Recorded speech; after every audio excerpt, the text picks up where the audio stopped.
This show is a part of the podcast network of the Walled Garden Philosophical Society, an international community of philosophers and seekers dedicated to the pursuit of truth, wisdom, virtue, and the divine, wherever they may be found.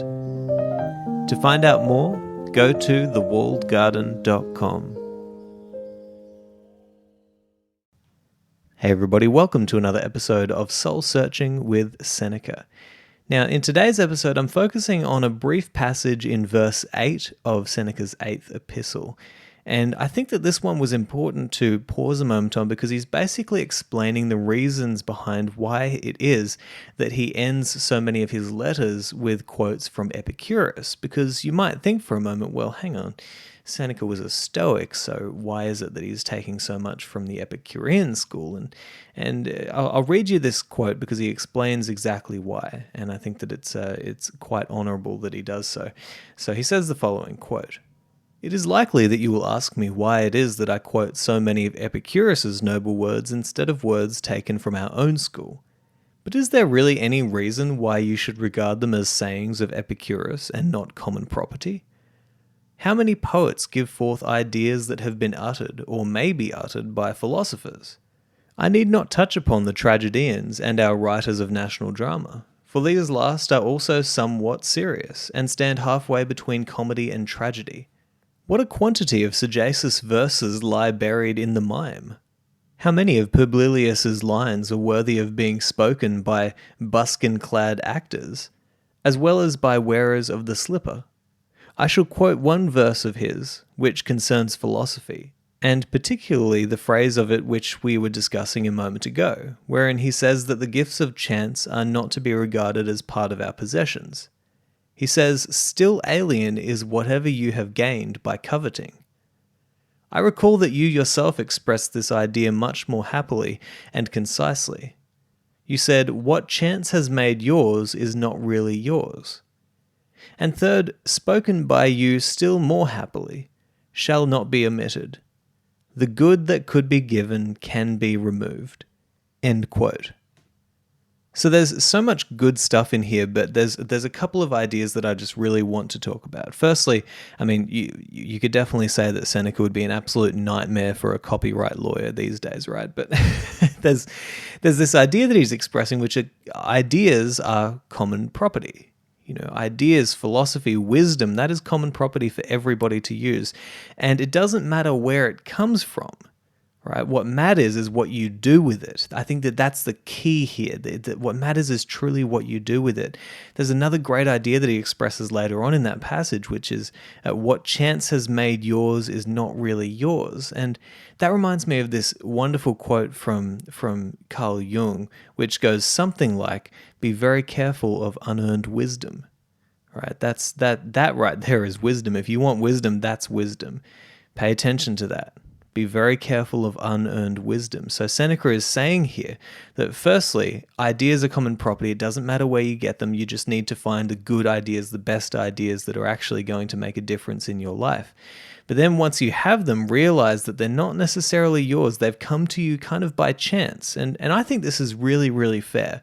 This is a fair comment. And I've thought about this often in my life because I don't know how it is exactly that I managed to find my way into being interested in philosophy.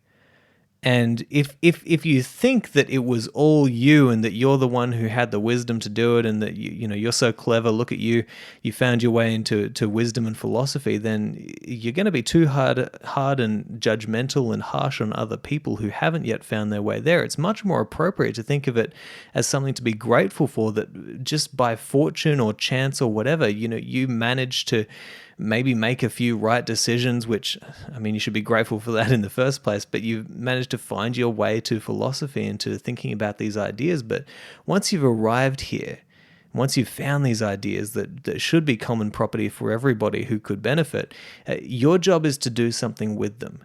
Your job is to actually take those ideas, implement them in your life, and see what the fruits of those ideas are. Then it actually belongs to you in terms of the fruits of the idea.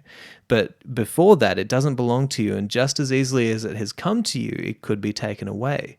And that's really what it means to be careful of unearned wisdom, because you can really let the ego come in there from time to time and let you think that what it is that you've learned is something that now belongs to you, or is something not in a possession kind of way, but it's something that you have actually learned and you actually understand. But it doesn't take a lot of introspection to realize that many of the philosophical ideas that you know, maybe you don't truly understand, or you don't truly see the results of them in your life, but it sounds good to talk about them.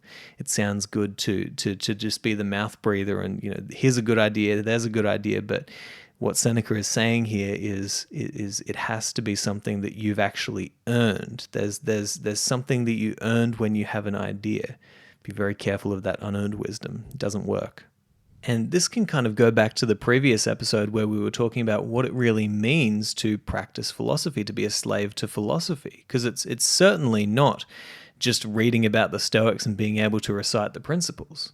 That's certainly not what philosophy is. Philosophy is actually listening to the advice and then making that wisdom your own by implementing it into your own life and seeing what kind of magic it works for you. That's when it becomes you. That's when you're embodied with that wisdom, right? But just saying that you know these principles doesn't actually mean anything. That's not philosophy. That's being a historian of a philosophical school, not practicing philosophy. And so these are just a few ideas that I took away from this passage today, which I think is just really important for us to all understand. Firstly, that ideas are common property. Look for them wherever you can find them. I had a session with one of my clients the other day, and I kind of asked him, "What are you reading at the moment? What's going on? What are you learning?"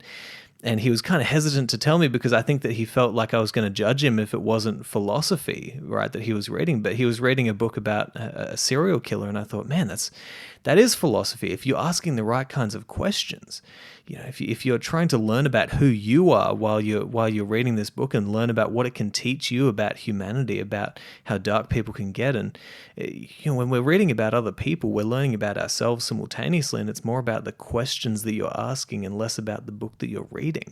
And so that's something to consider, right? Philosophy isn't just studying a book of philosophy. It's asking the right kinds of questions, and then implementing the wisdom that you learn into your life so that wisdom becomes you. And these are some really key ideas that I think we can take away from this passage today.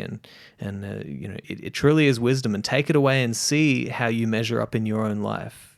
How often do you believe that you own this unearned wisdom that has just kind of been given to you by chance? And how often do you practice it and see what it's going to do for you in your life? And also think about how often you refuse an idea simply because it comes from a strange source or from somewhere that you don't quite know. I've seen far too many conversations in Stoic Facebook groups that a quote is posted, or an idea is presented, and somebody immediately jumps up and says, "That's not Stoic.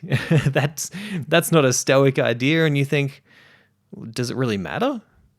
Is that really the level that we're analyzing ideas now, whether or not it comes from the Stoic school? What a stupid way to live. What a stupid way to practice philosophy. That's not practicing philosophy. That's, you've been overcome by an ideology, and it's not helpful. It's not good for your growth. So there's some good ideas in this passage, and I like that Seneca is presenting himself, at least, as not somebody who's an ideologue, but somebody who's interested in ideas wherever they come from.